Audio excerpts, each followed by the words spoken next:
Big TV భక్తి సమాచారం WhatsApp ఛానల్లో జాయిన్ అవ్వండి. అన్ని విశేషాలు ఎప్పటికప్పుడు తెలుసుకోండి. ఆయన దాన్ని ఎలా తీసుకున్నాడు అంటే, ఇంతమంది దేవతలు రాక్షసులు అందరూ బాధపడుతూ ఉంటే అమృతానికి ముందు విషం వచ్చిందని, ఆ విషాన్ని నేను స్వీకరించకపోతే ఎవరు స్వీకరిస్తారు? విషం వచ్చింది కదా అని వాళ్ళు మధించడం మానేశారనుకోండి, అమృతం రాదుగా. అందుకే అమృతం ముందు విషం వచ్చింది.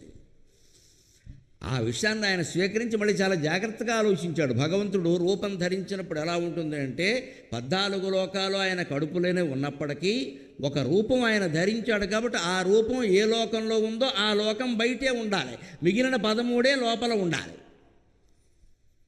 అంతే కదా, ఖచ్చితంగా. లేదు మొత్తం 14 మాయే ఉండాలి, ఏదో రకంగా ఉండాలి. అందుకే పోతన గారు భాగవతంలో రాస్తాడు, శ్రీకృష్ణుడు చక్రం పట్టుకుని భీష్ముడి మీదకి దూకాట. అప్పుడు ఏమైంది? ఊరికినలో అర్వక ఉదరంబులోనున్న జగముల వ్రేగున జగతి కదల అంటాడు. ఆయన కిందికి దూకేసరికి ఆ బరువుకి లోపల, ఈయన దూకిన బరువుకి లోపల ఉన్న లోకాలన్నీ కదిలిపోయి ఆ లోకాల బరువుకి బయట ఉన్న లోకం కదిలిందట. ఈ పద్యం చదివిన తత్వవేత్త ఎవరికైనా అనుమానం వస్తుంది, లోపల కొన్ని బయట కొన్ని ఉంటాయా? అలా ఉండవే. హెచ్చకించి జగత్సర్వం దృశ్యతే శ్రూయతే పివా అంతర్బహిష్యత సర్వం వ్యాప్య నారాయణ స్థితః. నీకు కనిపిస్తున్నది వినిపిస్తున్నది ఏది ఉందో అదంతా అంతర్బహిష్ట, లోపల బయట కూడా ఆయనే వ్యాపించి ఉన్నాడు అన్నప్పుడు ఇక లోపలెక్కడివి బయట ఎక్కడవండి? అంచేత ఖచ్చితంగా శంకరాచార్య చెప్పినట్టుగా బయట కనిపించే జగత్తు మాయా, భగవంతుడు లోపల ఉన్నవే అన్ని జగత్తులు, అదే సత్యం. మనం అందరం భగవంతుడి కడుపులో ఉన్నాం, భయపడాల్సిన పని లేదు. బయట ఉన్నాం, ఆయన ఎవరో వచ్చి మనం రక్షించాలి అనుకోవడం వల్ల భయపడుతున్నాం, కానీ మనమంతా భగవంతుడి గర్భంలోనే ఉన్నాం, ఆయన బిడ్డలమే మనం. కడుపులో ఉన్న బిడ్డకి ఏదైనా భయం ఉంటుందమ్మా? బయటకు వచ్చాక ఉంటుంది, కానీ కడుపులో ఉన్న బిడ్డకి ఏ భయం ఉండదు. అది భయం అని కూడా వాడికి తెలవదు, తల్లి చూసుకుంటుంది మొత్తం అంతా. ఇక బయటకు వచ్చాడు అంటే వాడు ఏడిస్తే కానీ తల్లి కూడా రాదు. లోపల ఏడవలసిన పనే లేదు, కడుపులో బిడ్డ ఏడుస్తాడా? అది తెలుస్తుందా ఆవిడకి? ఏమిటి ఎడవకుండానే మరి పాలు కావాలా, ఏ ఆహారం కావాలి, ఎటువైపు ఒత్తిగిలి పడుకోవాలి, వాడు ఆరోగ్యంగా ఉండడం కోసం ఏ మందులు వాడాలి, అన్నీ తల్లి చూస్తుందా లేదా? అలాగా కడుపులో ఉన్న బిడ్డ సౌఖ్యాన్ని చూసినట్టే లోపల ఉన్న లోకాల సౌఖ్యం చూడాలి. అలాగని శివుడు రూపం ధరించాడు కాబట్టి బయట ఒక లోకం కనపడుతోంది ఆయన రూపంతో సహా. ఈ లోకాన్ని కాపాడాలి. అందుకని ఆయనకి బయటకి కక్కకుండా లోపలికి మింగకుండా ఆ విషయాన్ని ఇక్కడ ధరించడం వల్ల అక్కడ నల్లటి మచ్చ ఏర్పడింది. అందుకని శ్రీకంఠ లోకేశ, లోకాలన్నిటికీ ఈశ్వరుడు ఆయనే. అందుకే లోకంలో ఉండే వాళ్ళకి ఎవరికి ఏది కావాలన్నా ఆయన్నే అడగాలి. మనం అమాయకత్వం కొద్దీ వారిని వీరిని యాచిస్తూ ఉంటాం. ఆపద వచ్చినా వారిని వీరిని యాచిస్తాం కాపాడమని. వీళ్ళందరూ మన కాపాడుతారో లేదో తెలియదు, అలాగే మన కోరికలు వీళ్ళ వల్ల తీరతాయో లేదో తెలియదు. కానీ గుళ్ళోకి వెళ్ళి భగవంతుడి ముందు, వేణుగోపాలస్వామి ముందు కానీ, పరమశివుడి ముందు కానీ, ఆంజనేయ స్వామి విగ్రహం ముందు కానీ మీరు నిలబడి, పరమేశ్వర నీవే తప్ప నితఃపరం వెరుగ మన్నింపన్గదే దీనునిన్, నువ్వు తప్ప నాకెవరూ తెలియదు, నిన్నే నేను శరణ వేడుతున్నాను అని మీరు భగవంతుడిని ఆ కోరిక కోరితే, ఆ ఆపద తీర్చమని అడిగితే 24 గంటల్లో దానికి సమాధానం దొరుకుతుంది. సందేహమే లేదు, సందేహమే లేదు.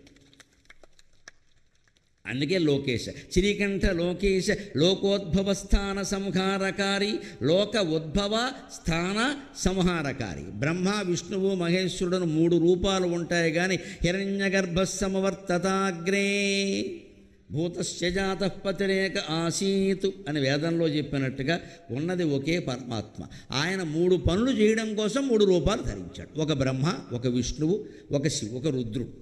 అందుకే లోక ఉద్భవ, లోకాన పుట్టడానికి, స్థాన నిలబడ్డానికి, సంహార మళ్ళీ సంహారం అయిపోవడానికి కూడా నువ్వే కారణం. ఉద్భవం అంటే పుట్టడం అందరికీ తెలుసు, స్థానం అంటే ఉండడం అందరికీ తెలుసు, సంహారం అంటే మనకు లోకంలో బాగా వాడుకలో ఉండడం. సంహారం అంటే చంపేయడం కాదు.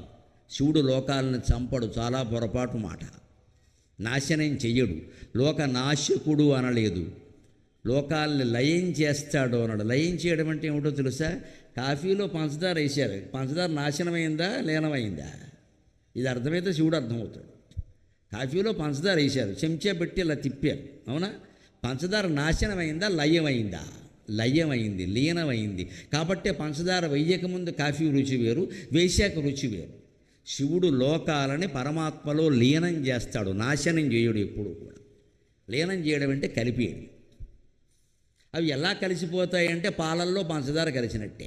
బియ్యంలో పంచదార కలవదు కదా, నూనెలో పంచదార కలవదు కదా, కానీ పాలల్లో కలుస్తుంది, నీళ్లల్లో కలుస్తుంది, కరిగిపోతుంది. అంచేత లోకం కూడా పంచదార బయటకు వచ్చినట్టే వచ్చిన ఒక పదార్థం అది మళ్ళీ తిరిగి కలిసిపోతుంది. అంచేత శివుడు సంహారం చేస్తాడు అంటే కలిపేస్తాడు అంటే. సంహారానికి ఇంకో అర్థం ఉంది. వీణీ సంహారమైన సంస్కృతంలో నాటకం ఉంది, భట్టనారాయణుడు రచించినటువంటిది. వేణీ సంహారం అంటే అది భీముడు కథానాయకుడు. అందులో దుశ్శాసనుడిని సంహరించి ఆయన నెత్తురు ఇలా చేతులకు పావుకుని ఆ నెత్తురు చేతులతో వెళ్ళి ద్రౌపదీదేవి జుట్టు ముడి వేస్తాడు. ముడి వేయడం అంటే సంహారం అంటే ముడి వేయడం. అంచేది వేణీ సంహారం అంటే జుట్టు ముడి వేయడం. లోకాలను కూడా శివుడు సంహారం చేస్తాడు అంటే ముడి వేస్తాడు. ముడి వేయడం అంటే జుట్టు విరబోసుకొని కూర్చుంటారు ఆడవాళ్ళు, తలంటూ స్నానం చేయగానే కూర్చుంటారు. కాస్త ఏదో చిక్కు తీసుకోవాలంటారు, కొంచెం ఎండలో కూర్చుంటారు. మగాళ్ళు ఓపిక పట్టారు, ఓ సెల్ఫీ తీసుకోవాలి. అంతేగాని ఆలస్యం చేస్తున్నావు అన్నది అస్తమానం కూర్చుంటారు ఏంటి అక్కడ. ఇది విరబోసుకున్నారు. మళ్ళీ తర్వాత కాసేపటికి ఏం చేస్తారు, ఇప్పుడు జడేసే ఓపిక లేదు అని కొంచెం ఇలా అని ఓ రెబ్బను చుట్టేస్తారు, ఓ రబ్బర్ బ్యాండ్ పెట్టేస్తారు. తర్వాత ఎప్పుడో మధ్యాహ్నంగా సావకాశంగా కూర్చుని ఏ ఉయ్యాల బల్ల మీద కూర్చుని నెమ్మదిగా ఈ జడ ముందుకు వేసుకుని ఇలా ఇలా ఇలా ఇలా ఇలా ఇలా వేస్తారు. ఇదంతా మీకు ఎలా తెలుసు అనుకోండి, వేసుకుంటుంటే చూశా. అప్పుడు నాకు అర్థమైంది శివుడు లోకాలన్నీ ఏం చేస్తాడు. జడముడి అర్థమైతే అది అర్థమవుతుంది. విరబోసినప్పుడు ఇంత విరబోసిన జుట్టులో దెయ్యంలా ఉందండి మనిషి. అందంగా కూడా ఉండొచ్చు, అది వేరే విషయం. అది విరబోసాం కదా, అంత జుట్టు దగ్గరికి వచ్చేసింది. ఓ రిబ్బన్ పెట్టగానే ఏదో ఒక ఊరికే ఓ తోకలా అయిపోయింది. అది ఓ ఆదిశేషుడిలాగా కాస్త మళ్ళీ అందంగా 3 పాయల కింద విడదీసి జడేకనే చాలా అందంగా వచ్చింది. అందులో చివర చిన్నపిల్ల అయితే జడ గంటలు కట్టినా, పెద్దవాళ్ళు అయితే మరి కొప్పు ఏది పెట్టినా అందంగా ఉంది. పైగా ఆ జడ పై భాగంలో పువ్వులు పెడితే సాక్షాత్ గౌరీదేవిలో ఉంది. జుట్టుకి ఎంత అందం కలిగిస్తుందమ్మా అలంకారం, జుట్టుకి అంత అందం కలిగిస్తుంది. ఆ అలంకారం ఉండాలంటే జుట్టు ఉండాలి. జుట్టు లేనివాడికి అలంకారం ఎక్కడ నుంచి వస్తుంది. ఈ ముడి వేయడం చూడండి, ఇంత విరబోసిన జుట్టుని 3 పాయల కింద విడదీశారు. ఇలా ఇలా ఇలా అని ముడి వేస్తే ఒక్కటేలా ఉందా లేదా? సరిగ్గా పంచభూతాత్మకం ఈ సృష్టి. తస్మాద్వాయ తస్మాదాకాశ సంభూతః ఆకాశాద్వాయు వాయోరగ్ని అగ్నేరాపక అద్భ్య పృథివీ పృథివ్యామోషధయః ఓషధీభ్యో అన్నం సవాయేష పురుషో అన్నరసమయక ఇత్యుపనిషతు అని ఉపనిషత్తుల్లో ఉంటుంది వేదాంతం. పరమాత్మ పదార్థం నుంచి నిరాకార నిర్లేప నిర్మల నిత్యమైన పదార్థం నుంచి ఆకాశం ఏర్పడింది. ఆకాశం ఏర్పడింది అనడానికి లేదు, ఆకాశానికి రూపం లేదు. ఖాళీ ఉందంటే ఉంది, లేదంటే లేదు, అంతే. ఆకాశం నుంచి వాయువు వచ్చింది, ఆకాశంలో ఓ చలనం కలిగింది, ఆ చలించిందే వాయువు. ఆ వాయువు ఇలా చలించి చలించి చలించి సంకోచ వ్యాకోచాల కారణంగా వేడెక్కింది. ఆ వేడెక్కడమే అగ్ని. ఆ అగ్ని చల్లబడి మంచుగడ్డ నీరుగా మారింది. అగ్నే రాపక, అప్పుడు నీరు ఏర్పడింది. ఆ నీరు గట్టిబడి మంచుగడ్డగా మారింది, క్రమంగా మట్టిగడ్డగా మారింది, అదే భూమి. ఇది మొత్తం సైన్సా కాదా? వేదంలో ఉన్నదంతా విజ్ఞాన శాస్త్రం. మనం ఇవాళ దాన్ని నేర్పడం మానేసి విదేశీయులు చెప్పిన దాన్ని ఏదో పట్టుకుని పుస్తకాల్లో పెట్టి నేర్పితే వీళ్ళందరూ అక్కడ డూబుడ్స్కీ, బొట్టోస్కీ, Einstein, Goldstein, stainless steel ఏవో పేర్లన్నీ మన వాళ్ళు చదువుతుంటే భారతీయులకి ఏమీ రాదు, విదేశీయులకే వచ్చుననే అజ్ఞానంలో ఉన్నాం. ఎవరు చెప్పకముందు వేదం చెప్పిన మాట ఇది కొన్ని లక్షల ఏళ్ల క్రితం. ఆ వేద విజ్ఞానం మన పిల్లలకు కనీసం నేర్పడం మానేసాం వేళ. దాని మీద శ్రద్ధ చేసి దాన్ని పరిశోధనాత్మకంగా చదివిస్తే ఇటువంటి విషయాలు తెలుస్తాయి. ఆకాశం నుంచి వాయువు, వాయువు నుంచి అగ్ని, అగ్ని నుంచి నీరు పుట్టిందంటే మనకు ఆశ్చర్యంగా ఉంటాయి. H2O అంటే మాత్రం నీరు అంటాం మనం. H2O అంటే ఏమిటి?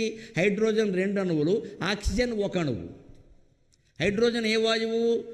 తనంత తాను మండిపోయే వాయువు. ఆక్సిజన్ ఏ వాయువు? మండడానికి సహకరించే వాయువు. తనంత తాను మండిపోయే వాయువు 2 అణువులు, మండడానికి సహకరించే వాయువు 1 అణువు కలిసి మండే వాయువు, మండడానికి తోడ్పడే వాయువు కలిసి నీరు ఏర్పడిందంటే మంట నుంచి నీరు పుట్టినట్టు కదా, వేరే చెప్పాలా?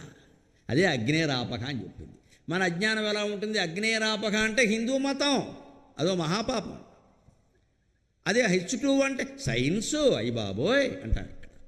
ఇది మతం కాదురా సన్నాసి, ఇది కూడా సైన్సే అని చెప్పాలి. అందుకోసం నేను ఎటువంటి వ్యాఖ్యానాలు చేస్తా, సమయం ఆలస్యమైనా సరే విజ్ఞానం కలగాలి. లేని దానికి ఎందుకంటే చెప్పడం. ఇది లోక ఉద్భవస్థాన సంహారకారి అంటే వరుసగా విడిపోయిన జుట్టులాగే మళ్ళీ జడ రూపంలో ముడివేసినట్టే శివుడు ముడివేస్తాడు, అంతేగాని నాశనం చేయడు. నాశనమైంది ఏది మళ్ళీ పుట్టదు. నాశనమైంది మళ్ళీ పుట్టడం ఉండదు. నాశనమైందంటే కనిపించేటప్పుడు కూడా అది మిథ్యే, శరీరం మిథ్య కాబట్టి దాని మరణం కూడా మిథ్యే. జన్మలు మిథ్యలే. శరీరానికి, అన్ని శరీరాలకి, చరాచర జీవరాశులకి మూలమైన సత్పదార్థం ఉందే ఆత్మ, పరమాత్మ. అది ఎప్పుడూ పుట్టదు, పోదు. నజాయతే మ్రీతేవా కదాచిన్నాయం భూత్వ, భగవద్గీతలో చెప్పనమాట. అందుకని ఈ మూడింటిని ఇక్కడ శివుడికి ఎందుకు చెబుతున్నారు అంటే వీళ్ళు 3 మూర్తులుగా కనపడతారు, బ్రహ్మ విష్ణు మహేశ్వరులు, కానీ మూలమైన మూర్తి ఒక్కడేగా. అందుకని ఆ 3 మూలమైన మూర్తే ఇక్కడ శివుడిగా ప్రత్యక్షం అయ్యాడు. ఎందుకని అర్జునుడు శివుణ్ణి ఆరాధన చేసినప్పుడు భగవంతుడు శివుడి రూపంలోనే కనపడాలి. మనం ఈ వేణుగోపాలస్వామినే మనం ఆరాధన చేసామనుకోండి, మనకి కళ్ళలో కనపడినా వేణుగోపాలస్వామి కింద కనపడితేనే మనం నమ్ముతాం, లేకపోతే నమ్మం. ఇంకో రకంగా కనపడ్డాడు అనుకో, మనం వెంటనే ఆ దేవుడు కనపడలే, ఆయన ఎవరో అంటాం. మనం ఇదే రూపంలో కనపడితే గుళ్ళో దేవుడే, నైవేద్యం కూడా అక్కడే ఉంది అని చెబుతాం. మనకి నమ్మకం కలిగించడం కోసం అదే రూపంలో కనపడతాడు. అందుకని రుద్ర రూపంలో కనబడ్డాడు. For more videos like this, subscribe Big TV channel.